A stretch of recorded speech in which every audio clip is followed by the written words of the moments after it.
मुस्तफा की है, मूसा की नहीं है। मेरे आका जान दे देंगे आपके ऊपर जब तक हमारी लाशों पे से नहीं गुजरेंगे आप। सहाबाए कराम मदीने से निकले हैं, ये पहली जंग है मुसलमानों की, इससे सीखना चाहिए। ये आपने क्या बात कर दी, कभी इधर झुके, कभी इधर झुके, कभी इस मजार पे, कभी उस मजार पे, अपनी बातें लेके जा रहे हो और सजदे तुम्हारे गायब हैं। जब तक सजदा नहीं करोगे कहीं कामयाब नहीं हो सकते। अजमेर गए और अजान हो गई, नमाज नहीं पढ़ी तुमने। कभी इस मियां के सामने झुक गए, कभी उस मियां के सामने, कभी इसके सामने अपनी बातें कह दी। सुनो मेरी बात, मैंने नबी पाक ने सहाबा कराम को जब तैयार किया, चलने लगे सहाबा। अच्छा ये बताओ वो कैसे सहाबा कराम थे? कभी आपने इनके बारे में गौर किया सहाबा के? सुनो, उनके कपड़े फटे हुए थे, उन्होंने क्या किया था? खजूर चूस के रोजा रखा था। 7वां रमजान है, नबी पाक के गुलाम निकल रहे हैं और ये सहाबा कराम निकल रहे हैं। उधर यहूदी छतों पे खड़े हैं और मजाक उड़ा रहे हैं। ये देखो मुसलमानों की, ये लड़ने गए हैं उस फौज से जिसके पास नेज़े हैं, जिसके पास, इनके पास क्या है? ओ क्या है तुम्हारे पास? क्यों जा रहे हो? खुदकुशी करने जा रहे हो? ना तुम्हारे पास तलवार है ना नेजा है, तुम्हारे पास क्या है? तो वो सहाबा कराम कह लगे, ओ यहूदियों सुनो, हम तलवार पर भरोसा नहीं है, हमें तो अपने सरकार पर भरोसा है। वाह वाह वाह वाह, जिंदाबाद। अरे क्या बात है मियां, सुभान अल्लाह सुभान अल्लाह। और सुनो, बस इसी बात को बयान करके मैं अपनी तकरीर को आखिर तक लेके जाऊंगा, मगर थोड़ी देर थोड़ा ध्यान दें। हुजूर गए, आपको मालूम है मैं क्या कह रहा था आपसे? एक मुसलमान की इज्जत क्या है ये आपको तो नहीं खबर ना। एक ईमान क्या है? 10 लाख लड़कियां मुसलमानों की चली गई, मुसलमानों को नींद भी आती है, रात को वो सुकून से सो भी पाते हैं। कुछ गैरत वाले लोग हैं, आपको बताऊं, एक मुसलमान की ईमान की अहमियत समझना सिर्फ, और ध्यान से सुनना। जीस की आखिरी हिचकी है, गौर से सुन, जिंदगी भर का खुलासा इसी आवाज में है। जैद बिन हारसा कहते हैं कि वो जब इस हदीस को बयान करते थे हुजूर के मुंह बेले बेटे, तो उस दिन हजरत करना चाहता, मुझे कुछ काम करना है दीन का, मुझे छोड़ दे। था तो नेक आदमी, मगर फंस गया। अब जब फंसा, अल्लाह का करम ऐसा हुआ, हल्की सी आंख लगी है तो बिल्कुल सामने एक झोपड़ी नजर आई। वो झोपड़ी में गया और जाकर के उसने कहा मुझे प्यास लगी है। बिल्कुल जबान सूख के काटा थी, मौत के करीब था। प्यास, पानी मिलेगा? एक बाबा बैठा था देहाती, काला पी ले।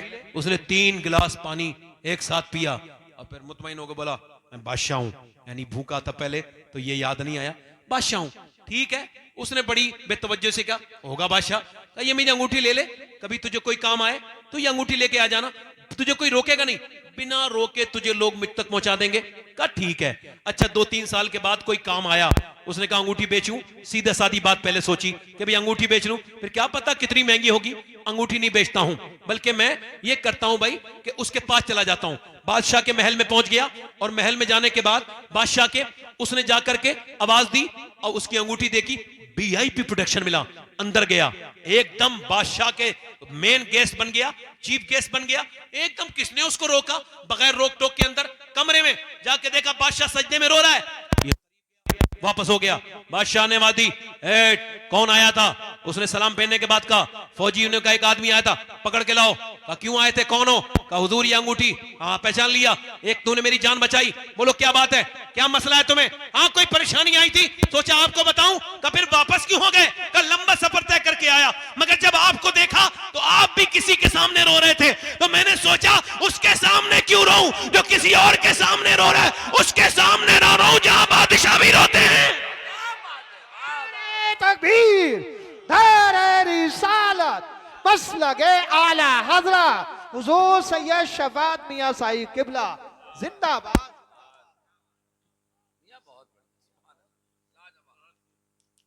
मेरे भाई कब तुम सजदा करोगे? कोई एटम बम इतनी ताकत नहीं रखता जितना एक मोमिन का सजदा ताकत रखता है ना?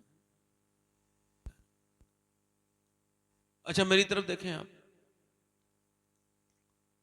ये जो बच्चे जो बुजदिल बनते हैं, इनको कौन बनाता है बुजदिल? अच्छा पहले तो सुन लीजिए आप, ये बच्चे जैसे झूठ बच्चा बोलना सीखता है तो इसको कौन सिखाता है? मालूम है आपको? मालूम? नेचर, फितरत के एतवार से बच्चा बड़ी अच्छी चीज है। अब जैसे ये मेरा बच्चा है, अब ये है, बैठ जाओ बेटा, बैठ जाओ।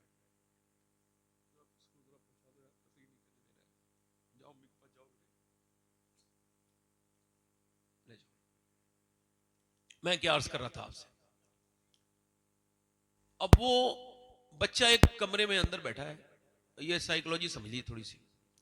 देखो जो लोग ये उठ के बैठ रहे हैं, बैठ के उठ रहे हैं, इनसे गुजारिश करता हूं कि आप या तो बैठ जाइए या तो उठ ही जाइए और थोड़ी देर बैठ के सुन लीजिए आप जरा थोड़ा सा। एक दो लोग हैं ऐसे जो हरकत कर रहे हैं इस तरह की, बैठ जाए।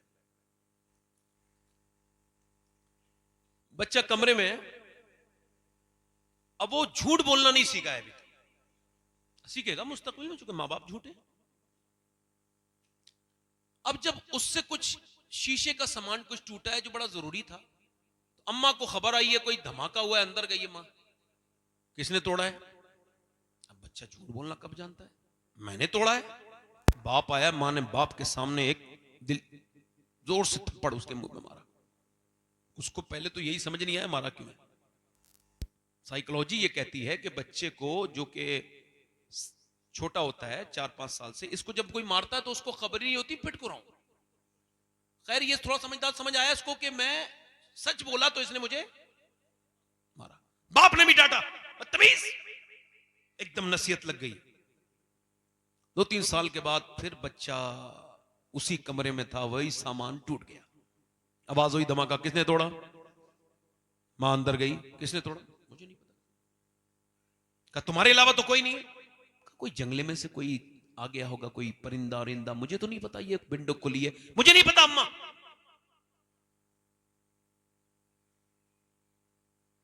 अब आप बताओ ये झूठ बोलना कहां से सीखा?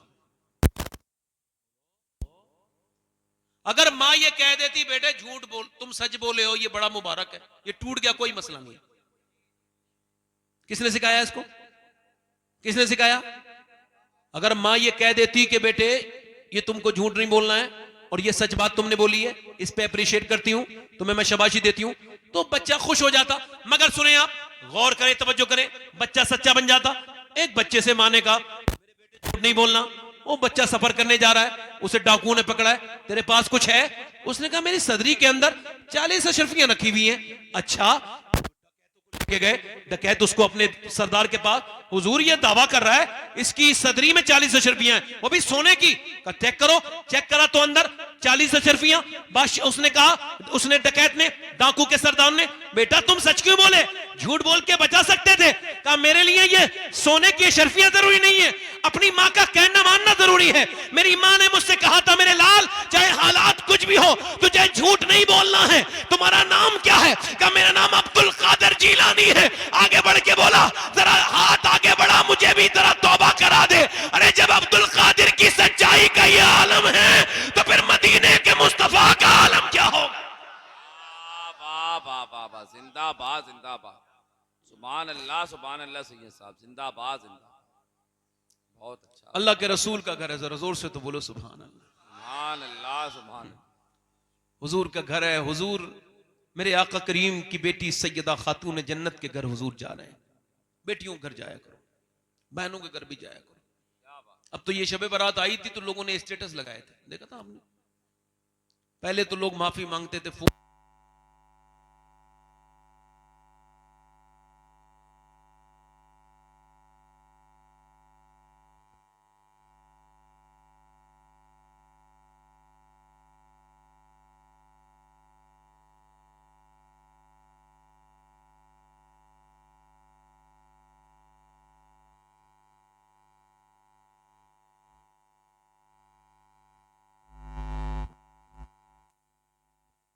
अब वो स्टेटस लग रहा है भाई।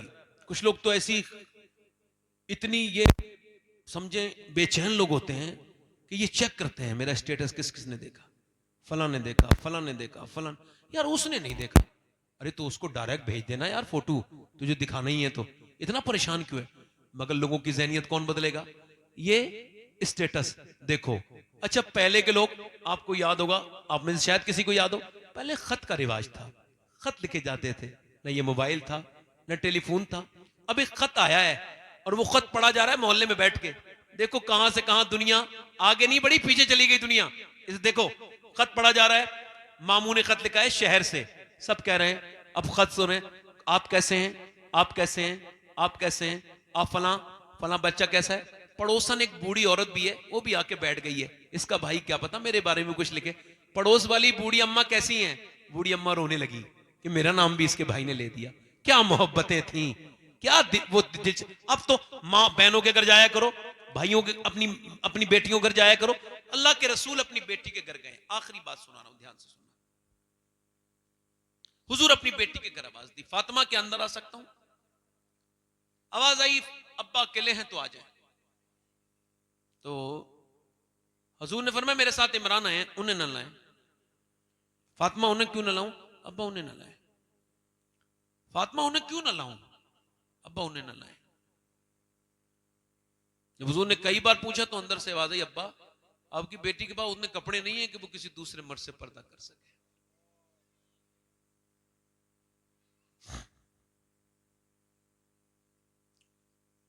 और हुजूर ने फिर अंदर चादर भिजवाई और हुजूर फिर खुद अंदर गए। आवाज दी, देखा तो पूरा चेहरा पीला है और आंखों में गड्ढे पड़े हुए हैं, गड्ढे पड़े हुए, उर्फे आम में गड्ढे कहते हैं, आंखों में गड्ढे पड़ रहे हैं। कहा क्या हुआ है फातिमा? कहा अल्लाह का शुक्र है।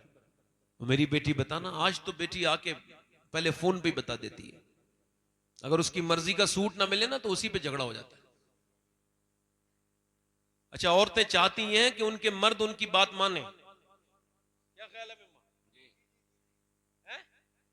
अच्छा ये बताओ, चाहती ये है कि उनके मर्द उनके कहने माने, मगर वो सच के मर्दों को नहीं दिखाएंगी, जिसने कपड़े ला के दिए, जिसने सारा काम करके दिया, जिसने बेचारे ने अपना पेट काट के तेरी क्रीम और पाउडर का खर्च उठाया है, उसको वही बगैर धुलावा मुंह दिखा रही है, वही बगैर जो है वो बिस्तरी के कपड़े फटे पुराने।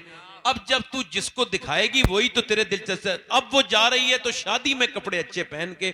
इससे ये पूछो जाहिल, जहां तू जा रही है और वो तुझे बिगड़े हुए बेकार मनहूस किस्म के बदतरीन लोग देखेंगे, जो मोहल्ले के सबसे बेकार होते हैं, वही शादियों में ताकते हैं। तो उनसे जाके अब पूछ तू कैसी लग रही है, तुझे वो बताएंगे। आला हज़रत फरमाते औरत को अपने मर्द के लिए पर्दा करना, अपने मर्द के लिए मेकअप करना चाहिए। इस्लाम ने कहा इस वजह से कि इसकी तबीयत इधर उधर न जाए, अपनी बीबी पे उसका दिल बिल्कुल मुतमईन रहे और उसके लिए वो मेकअप भी करे। अल्लाह के रसूल की बेटी सैयदा फातिमा ज़हरा का तरीक़ेकार ये था कि मौला अली फरमाते हैं फातिमा ने अपनी पूरी जिंदगी में कभी मुझसे कुछ नहीं मांगा। मैंने जब उनसे पूछा फातिमा दुनिया में मियां बीवियों में झगड़े होते हैं कि ये ला दो वो ला दो, मगर आप मुझसे कभी कुछ मांगती नहीं, तो सैयदा फातिमा ने कहा मेरे रब ने मुझे इतना अपने करीब कर लिया है मेरे अब्बा की तरबियत से कि अब अल्लाह के अलावा फातिमा किसी और से मांगती नहीं है, फातिमा किसी और से मांगती नहीं है। अल्लाह अकबर। अल्लाह के रसूल अपनी बेटी के घर गए हैं, देखा तो चेहरा बिल्कुल पीला है।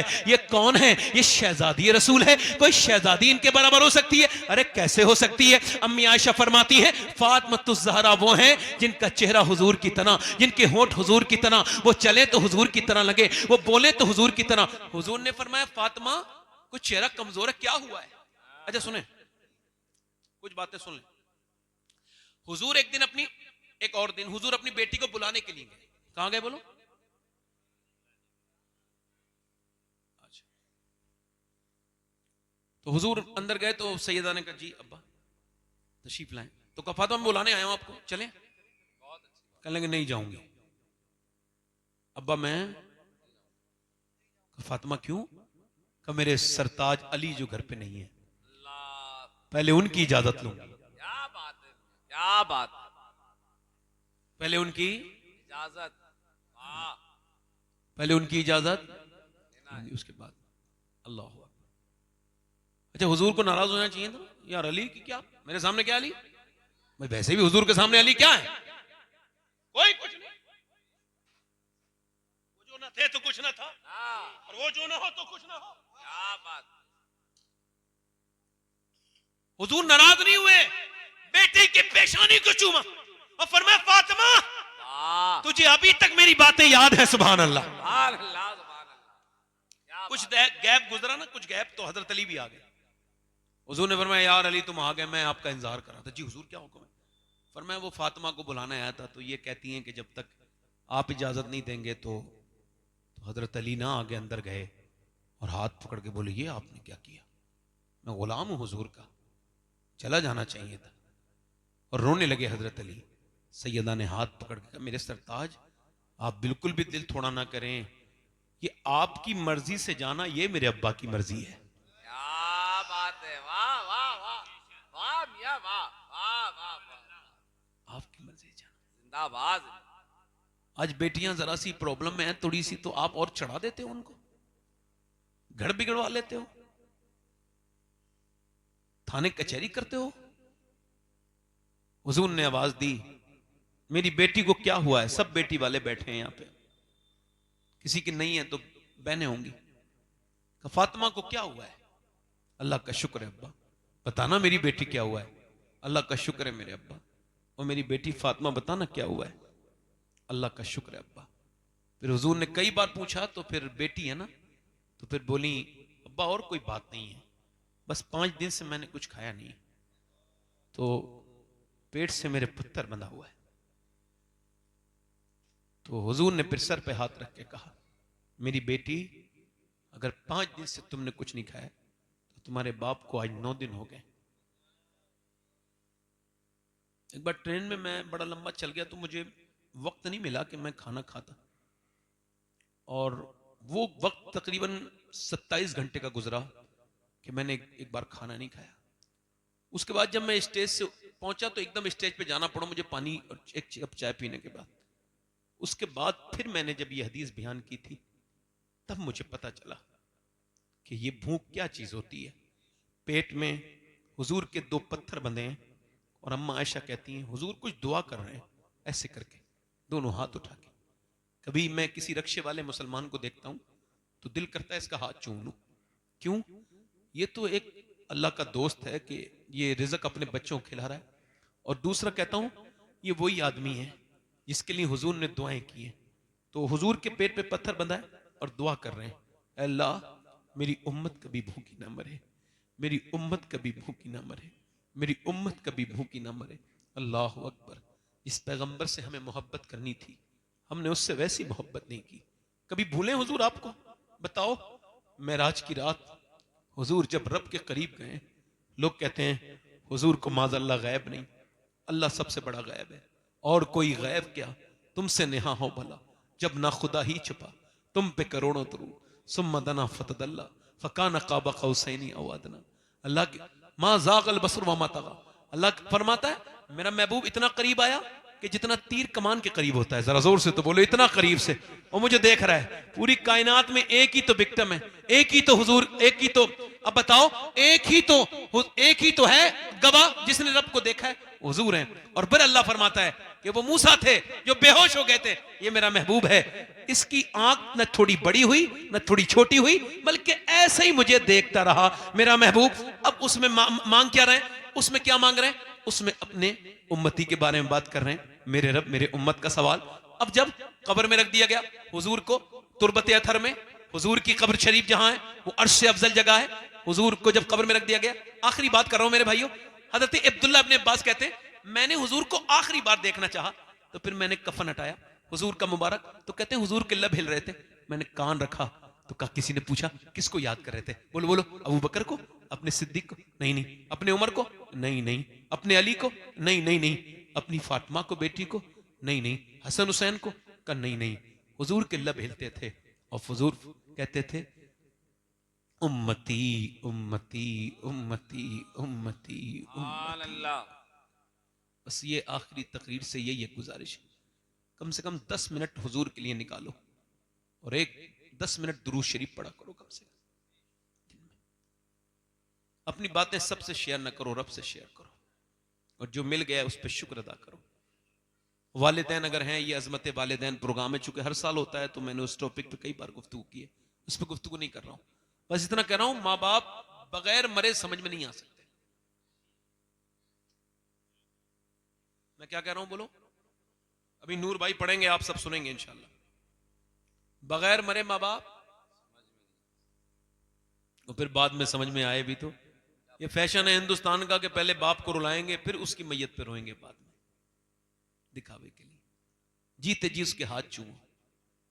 हाँ, कि मेरे कत्ल के बाद उसने जफा से तौबा, हाय उस जोरे पशेमा का पशेमा हूं। बाप की तरह कोई दोस्त नहीं हो सकता। बाप बड़ा है, बाप की खिदमत करो, माँ बाप से प्यार करो, माँ से प्यार करो, और अपने रब से तौबा किया करो, सजदों में अपना दिल लगाओ। देखो मैंने आज आपको क्या बात समझाई, जब भी कोई प्रॉब्लम आनी है आपको, तो सुन्नत रसूल ये कि आपको सर सजदे में रखना है। कभी कांदा तलाश नहीं करना है, मुसल्ला तलाश करना है। अल्लाह ताला आपको हर किसी दुनिया के किसी इंसान के सामने न रुलाए, जब भी रुलाए अपने नहीं रुलाए। यूं ही आबाद रहेगी ये दुनिया, हम ना होंगे तो कोई हमसा होगा, कोई गुल बाकी रहेगा ना चमन रह जाएगा, पर रसूलुल्लाह का दीने हसन रह जाएगा। काफी मुरादाबादी ने जब अंग्रेजों के सामने झूल रहे जाले थे उस पर, वो फांसी के फंदे पर, तब उन्होंने अजमते अहले बैत बयान की है का नाम शाहाने जहां मिट जाएंगे, लेकिन यहां हश्र तक नामो निशाने पंजतन रह जाएगा। अतलसो कम ख्वाब की पोशाक पर नाजा न हो, इस तने बेचान पर खाकी कफन रह जाएगा। आप सबका सलाम कह दूं, मैं मदीने जा रहा हूं 5 दिन के बाद, कह दूं जाया करो मदीने। ये अल्लाह का शुक्र है, मेरा बेटा ये याहिया ये 3री बार जा रहा है। ये इस मामले में मुझसे बड़ा है कि मैंने 27 साल की उम्र में देखा था मदीना, और इसने 6-7 साल की उम्र में मदीना देख लिया, और 3री बार हुजूर इसे बुला रहे हैं। मैं ये चाहता हूं कि पूरी दुनिया मदीने वाले की दीवानी हो जाए। क्या बात है, आमीन आमीन अल्लाहुम्मा आमीन। झगड़े हमारे यहां से खत्म होने चाहिए। सलाम दुआ करा करो, किसी मोमिन को ना छोड़ो, सलाम करो। सलाम ऐसी चीज है, बाबा फरीदुद्दीन गंज शकर फरमाते, तुम सलाम करो, सलाम करो, बस तुम्हारे सलाम से वो बरकतें होंगी। मैं गुजारिश करता हूं कि अब हमारे इमरान बरकती भाई से कि कारी गुलाम नूर मुजस्सम साहब की वो ऐलान करें, चूंकि वक्त बड़ा हो गया है, इनको छपरा जाना है। अल्लाह ताला इन पर फजल फरमाए, तौबा करें, अस्तगफिरुल्लाह रब्बी मिन कुल्लि ज़म्बिन व अतूबु इलैह, पढ़ी जी ला इलाहा इल्लल्लाह मुहम्मद रसूलुल्लाह। मैं यही बैठा हूं, आप लोग आराम से इंशाल्लाह सुनेंगे, पूरा जाएंगे तो नहीं इंशाल्लाह। लक़द काना लकुम फी रसूलिल्लाहि उसवतुन हसना, सदक़ल्लाहुल अज़ीम। अस्सलामु अलैकुम व रहमतुल्लाहि व बरकातहू। बैठिए। एक शेर खाली, अभी नहीं, उन्हें जाना है बाहर बेटा। उन्हें दवा चाहिए। गया और ये बिल्कुल इसका चेहरा बिल्कुल रबड़ की तरह नहीं हो गया। घोड़े ने तब तक इसको रोका नहीं। उसके बाद वो जो इसके फौजी थे उसी बुजुर्ग के पास जाके बोले, भाई तू कौन है? कह लगा मैं मुस्तफा का गुलाम हूँ। कहा जब तेरे अंदर इतनी पावर है तो आमना के लाल के अंदर कितनी पावर होगी। तू ऐसा कर, हमें कलमा पढ़ा के मुसलमान कर दे। मेरे भाइयों, मेरे दोस्तों, ना कोई बादशाह बचा है, ना कोई अमीर बचा है, ना कोई फकीर बचा है, ना किसी अमीर को ये मौत छोड़ेगी। ये क्या तुमने देखना शुरू कर दिया? ये ना देखो, बड़े बड़े महल ना देखो, अगर देखना है तो वो धसी हुई कब्रें देखो, बोसीदा कब्रें देखो। अगर तुमको देखना है, इबरत हासिल करनी है तो दुनिया के धोखे में ना आओ। बादशाहों के कपड़े ना देखो, फकीरों के फटे हुए कपड़े देखो, उनके कफन देखो। अतलसो कम ख्वाब की पोशाक पर नाजा ना हो, इस तने पे जान पर खाकी कफन रह जाएगा।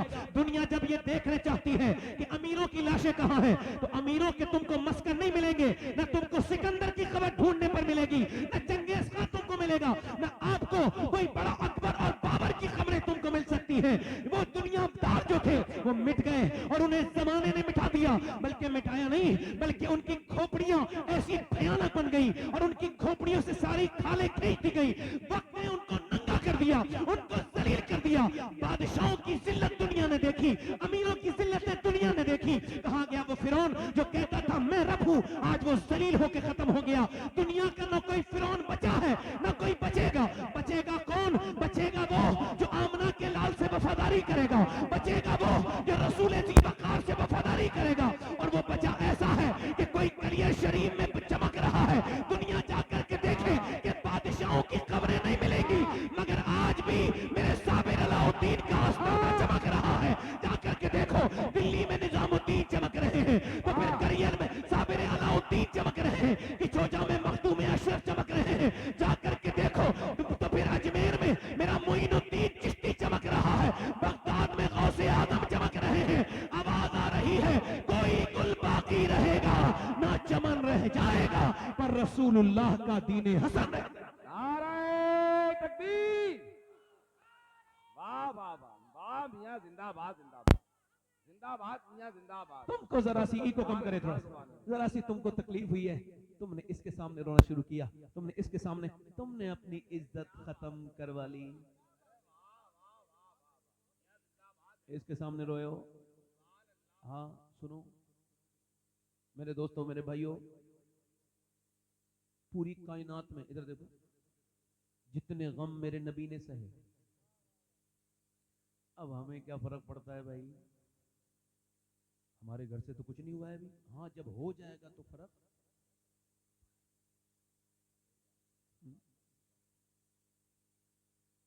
अब देखें कि मुसलमानों ने सारी बातें हुकूमत पे रखी।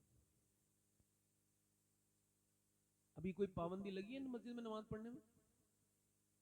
बताएं। अच्छा ये कौन सी सरकार ने लिख के दिया है कि जब तुम शादी करो तो तुम्हारी औरतें बेपर्दा बिल्कुल फाहिशाओं की तरह मेकअप करके बाहर जाएं, बगैर मेकअप के शादी नहीं होने देंगे? ये कौन सी सरकार ने कहा है? बताओ ना भाई।